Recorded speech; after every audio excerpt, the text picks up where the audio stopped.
आज की जो हमारी क्लास है वो रहेगी अजमेर के चौहान वंश। अजमेर के चौहान वंश के बारे में हम आज जानकारी इकट्ठा करेंगे और आपके साथ साझा करेंगे।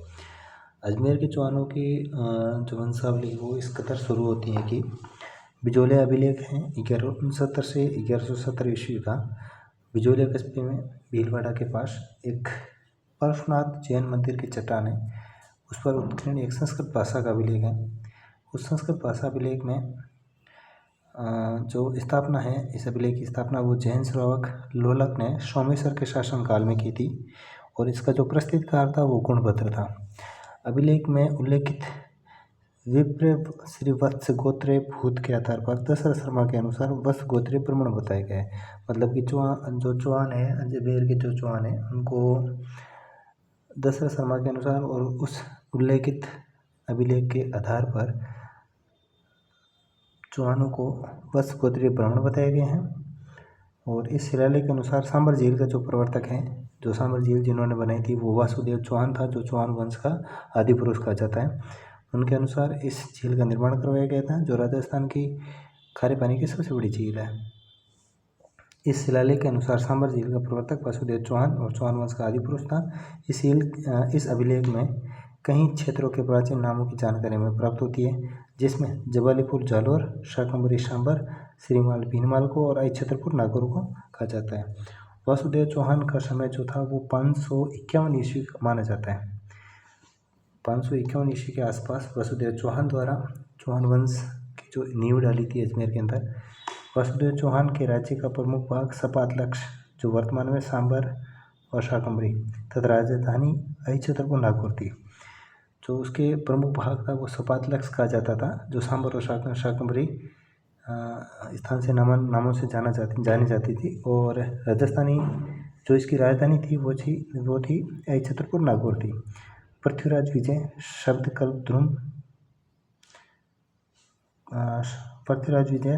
शब्दकल्पद्रुम कोश लाडनू लेख में चौहानों का निवास स्थान जंगल प्रदेश, सपातलक्ष और आई छतरपुर का उल्लेख मिलता है। मतलब जंगल प्रदेश है वो है बीकानेर के आसपास का क्षेत्र, सपातलक्ष जो सांबर और शाकंभरी के आसपास का क्षेत्र है, और आई छतरपुर जो नागौर का क्षेत्र है। यहाँ पे चौहानों का जो वंश था, यहाँ पे उन्होंने वासुदेव चौहान द्वारा शुरुआत की गई थी।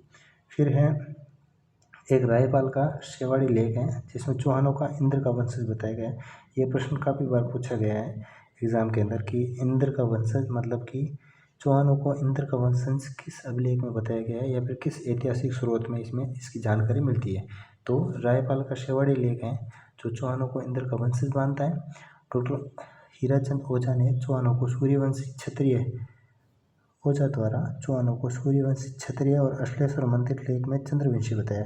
अब ये दो अलग अलग राय हैं। इसमें डॉक्टर ओझा ने तो चौहानों को सूर्यवंशी बताया है और अश्लेश्वर मंदिर लेख में चंद्रवंशीय बताया गया है। अलग अलग जानकारी दी जा रही है। फिर है कायम खाराशो द्वारा चंद्रावती लेख में भी चौहानों को ब्राह्मणवंशी बताया गया है। एक तो जो अभिलेख मिलता है उस अभिलेख के अंदर चौहानों को वत्स गोत्रीय ब्राह्मण बताया गया है। एक कायम खाराशो द्वारा उसमें भी चौहानों को ब्राह्मण वंशी बताया गया है और चंद्रावती लेख में भी चौहानों को भी ब्राह्मण वंशी माना गया है। चंद्रबदई रचित पृथ्वीराज रासो ने वशिष्ठ ऋषि के यज्ञ से परमार चालुक्य और चौहानों के उत्पत्ति का उल्लेख मिलता है। अब एक वशिष्ठ ऋषि ने आबू पर्वत पर एक यज्ञ किया था, जिसमें से 4 महापुरुषों का माना जाता है कि भाई उसमें यज्ञ में से उत्पन्न हुए थे। उनमें से एक प्रतिहार थे, एक परमार थे, एक चालुक्य थे और एक चौहानों ही उनमें से उत्पत्ति मानी जाती है।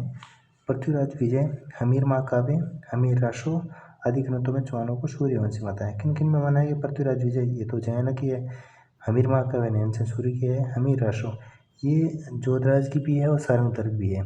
और जोधराज की है वो 18वीं ईस्वी में और सारंगधर की है वो 13वीं शताब्दी की है। और कर्नल टोड ने, स्मिथ और क्रूक ने चौहानों को विदेशी बताया है। अब इन्होंने जो ये 3 खुद विदेशी थे, इन्होंने चौहानों को विदेशी बताया गया है। कर्नल टोड ने, स्मिथ ने और क्रूक ने भी चौहानों को विदेशी बताया है। फिर इसके आगे हम चलते हैं तो देखते हैं कि प्रारंभ में चौहान गुर्जर प्रत्यारों के सामंत हुआ करते थे। अब ये जो चौहान थे ये सर्वप्रथम गुर्जर जो प्रत्यार एक शाखा है प्रत्यारों की, उनके सामंत हुआ करते थे। और प्रथम गुहक एक सामंत था, नाम था उसका गुहक, जो नागपुर द्वितीय के क्या था, सामंत था। ये गुर्जर प्रत्यारों की अधीनता से चौहानों से मुक्त करवाया था। मतलब कि इसने क्या किया कि जो नागपुर द्वितीय के सामंत हुआ करता था, इसने गुहक ने सर्वप्रथम वहाँ से चौहानों को एक मुक्त करवाने का या फिर आज़ाद करवाने का काम जो किया था वो गुहक ने किया था। तो गुहक ने हर्षनाथ मंदिर सीकर का निर्माण भी करवाया था। हर्षनाथ मंदिर सीकर का निर्माण भी गुहक द्वारा करवाया गया था। चंद्रराज की रानी रुद्राणी जो पुष्कर में प्रतिदिन 1000 दीपक जलाकर भगवान महादेव की उपासना करती थी, वो किस वंश से संबंधित है, वो है शाकंभर के चौहानों के। फिर इसमें है कि गुहक द्वितीय के पुत्र चंद्रराज, ये याद रखना, चंद्रराज ने दिल्ली के तोमरों को पराजित करने का काम किया था, वो किया था। गुहक द्वितीय के पुत्र चंद्रराज थे, उसने दिल्ली के तोमरों को पराजित किया था। और इनकी पत्नी रानी रुद्राणी, जिनका नाम था आत्मप्रभा भी कहा जाता है, यौगिक क्रिया में निपुण थी, जो प्रतिदिन पुष्कर में 1000 दीपक जलाकर अपने इष्ट देव महादेव की समक्ष प्रज्वलित करती थी। मतलब कि गुहक द्वितीय के जो पुत्र थे चंद्रराज, उसने सर्वप्रथम दिल्ली के तोमरों को पराजित किया था। और उसकी पत्नी जिसका नाम था रुद्राणी और आत्मप्रभा भी कहा जाता है, जो यौगिक क्रिया के अंदर निपुण थी और पुष्कर में 1000 डेली, एक दिन 2 दिन 3 दिन नहीं, ये इसका हमेशा का काम था, जो 1000 दीपक अपने महादेव के समक्ष प्रज्वलित करती थी या फिर जलाती थी। ये इसका रोज़ का काम था और अपने महादेव को प्रसन्न करने का काम किया करती थी। फिर उसके आगे हम देखते हैं कि वाघपति राज चौहानों का शक्तिशाली शासक हुआ था। वाघपति राज चौहानों का शक्तिशाली शासक था, जिसने प्रत्यारों को पराजित किया था। प्रत्यारों को परास्त करने का या फिर हराने का जो कार्य करता है वो वाघपति राज चौहान करता है। इसके बाद वाघपति राज के उत्तराधिकारी सिंह राज ने तोमरों व प्रत्यारों को परास्त किया। हर्षनाथ लेक ने इसे महाराज की उपाधि से संबोधित किया है। वाघपति राज को हर्षनाथ लेक में महाराज की उपाधि से संबोधित किया गया है। किस अभिलेख में? हर्षनाथ अभिलेख में। और किस उपाधि से सम्मानित किया गया या फिर संबोधित किया गया है? महाराज की उपाधि से।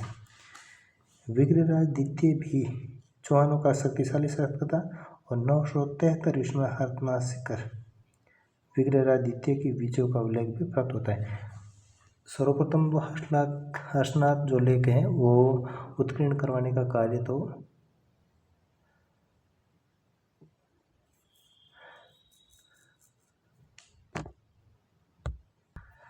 उत्कीर्ण नहीं, हर्षनाथ लेक में, इसमें सिर्फ और सिर्फ इसको वाघपति राज को महाराज की उपाधि से संबोधित किया गया है। और फिर है विग्रहराज द्वितीय भी चौहानों का शक्तिशाली शासक हुआ और 973 ईस्वी में हर्षनाथ लेक शिखर में विग्रहराज द्वितीय की विजयों का उल्लेख भी प्राप्त होता है। विग्रहराज द्वितीय ने गुजरात के चालुक्य शासक मूलराज को परास्त किया था। विग्रहराज द्वितीय ने किस चालुक्य शासक को परास्त किया था? मूलराज को परास्त किया था। और विग्रहराज द्वितीय के बाद दुर्लभराज और गोविंद तृतीय शासक बने थे। कौन कौन शासक बनता है विग्रहराज तृतीय के बाद में? विग्रहराज द्वितीय के बाद में शासक बनते हैं दुर्लभराज, गोविंद तृतीय, और इन सब की जानकारी भी अलग अलग स्रोतों से मिलती है। साथ ही साथ पृथ्वीराज विजय नामक ग्रंथ में गोविंद तृतीय की उपाधि वेरीगढ़ जो शत्रु संहारक दी गई है। मतलब कि शत्रु संहारक मतलब वेरीगढ़ का मतलब होता है कि जो शत्रु को मारने वाला, शत्रु को संहार करने वाला। जो पृथ्वीराज विजय नामक ग्रंथ है उसमें गोविंद तृतीय की उपाधि को वेरीगढ़ से दी गई है। फरिश्ता के अनुसार गोविंद तृतीय ने गजनी के शासक को मारवाड़ में आगे बढ़ने से रोका था। मतलब गोविंद तृतीय क्या करता है कि जो एक गजनी का शासक था उसको जो रोकने का कार्य करता है वो गोविंद तृतीय करता है। दुर्लभराज द्वितीय ने नाडोल के महेंद्र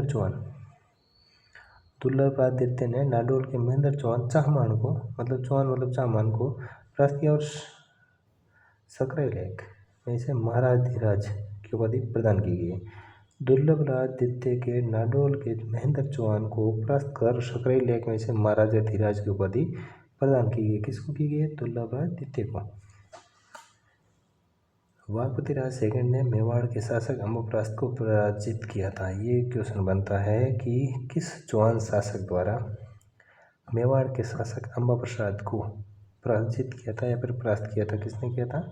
वाघपति राज सेकंड ने। अब इसके आगे देखते हैं कि वाघपति राज द्वितीय के बाद क्रमशः वीर्यराम, चामुंडराज, सिंहट तथा दुर्लभ राज तृतीय सांबर के शासक बने। दुर्लभ राज तृतीय का जो उत्तराधिकारी था वो भी उसका भाई विग्रहराज तृतीय, जिसे विसल भी कहा जाता था। विसल किसको कहा जाता था? विग्रहराज तृतीय को, जो किसका भाई था? दुर्लभ राज तृतीय का भाई था। विग्रहराज तृतीय के बाद उसका पुत्र पृथ्वीराज प्रथम 1105 ईस्वी में लगभग सांबर का शासक बना। मतलब जो इसका पुत्र है विग्रहराज तृतीय का, उसका नाम है पृथ्वीराज प्रथम, जो 1105 ईस्वी में सांबर का शासक बना। पृथ्वीराज प्रथम ने पुष्कर के ब्राह्मणों को लूटने आए शासक चालुक्य के मौत घाट उतार दिया था। ठीक है, इसने ये काम किया था कि पृथ्वीराज जो प्रथम है उसने पुष्कर में ब्राह्मणों को जो लूटने आए थे शासक चालुक्य थे, उन्होंने मौत के घाट उतार दिया था। उसके बाद में अजयराज पृथ्वीराज प्रथम का पुत्र था। पृथ्वीराज प्रथम तो पुत्र है विग्रहराज तृतीय का। विग्रहराज तृतीय के बाद पृथ्वीराज प्रथम शासक बना। पृथ्वीराज प्रथम का पुत्र है अजयराज, जिसने अजमेर शहर की स्थापना की थी या फिर अजमेर दुर्ग बनवाया था। ये अजयराज पृथ्वीराज प्रथम का पुत्र था। अजयराज 1005 से 1133 ईस्वी तक। अजयराज 1105 ईस्वी से 1133 ईस्वी के काल को चौहानों का साम्राज्य निर्माण का काल माना जाता है। ये क्वेश्चन बनता है यहाँ से कि चौहानों का साम्राज्य निर्माण का काल किस शासक के काल को माना जाता है? अजयराज के शासनकाल को साम्राज्य निर्माण का काल माना जाता है। अजयराज ने उज्जैन पर आक्रमण कर मालवा के परमार शासक नरवर्मन को परास्त किया था। अजयराज ने उज्जैन के एक मालवा के परमार शासक है, नाम है उसका, नरवर्मन को परास्त कर सेनापति सुदन को बंदी बनाया था। पृथ्वीराज विजय के अनुसार अजयराज ने गजनी के मातंग को परास्त किया था, और इसने मातंग को परास्त किया था इसलिए इसने गर्जन मातंग की उपाधि धारण की थी। अजयराज ने सालार हुसैन, जो उसका मातंग गजनी का मातंग था, उसका नाम था सालार हुसैन, मातंग भी कहा जाता है उसको। अजयराज ने जब मातंग को परास्त किया तब गर्जन ला मातंग की उपाधि धारण की थी इसने। 1133 ईस्वी में अजयराज ने अजमेरू नगर बसाया और चांदी व तांबे के सिक्के चले, जो अजयप्रिय द्रव्य इस नाम से इसके जो सिक्के थे वो जाने गए। 1113 ईस्वी में चांदी और तांबे के सिक्के जो चले थे वो अजयप्रिय द्रव्य कहलाए। अजयराज के कुछ मुद्राओं पर उनकी रानी सोमलवती का या फिर सोमलका के नाम का उल्लेख भी मिलता है। ये एक शासक था जिसने अपने पत्नी के नाम पर भी सिक्के चलाए थे। साथ ही साथ अजयराज स्वयं मतालंबी होने के साथ साथ धर्म सहिष्णु शासक था। नए नगर अजमेर जैन मंदिर बनाने की अनुज्ञा दी और पार्श्वनाथ मंदिर के स्वर्ण कलश प्रदान किया। ये प्रश्न बनता है कि पार्श्वनाथ मंदिर के अंदर स्वर्ण कलश प्रदान करने वाला शासक कौन था? वो था अजयराज चौहान। अजयराज ने जैन धर्म के दिगंबर और श्वेतांबर संप्रदाय की शासक अध्यक्षता कर अजयराज की इसके शास्त्रों की जानकारी होने का प्रमाण दिया है। अजयराज ने स्वयं राज्य का शासन अपने पुत्र अर्णोराज को सौंपकर शेषीवन पुष्करायण पुष्कर में व्यतीत करने का निर्णय किया। अजयराज ने अजमेर में दुर्ग बनवाया, जो गढ़वीरली अथवा तारागढ़ दुर्ग के नाम से जाना गया।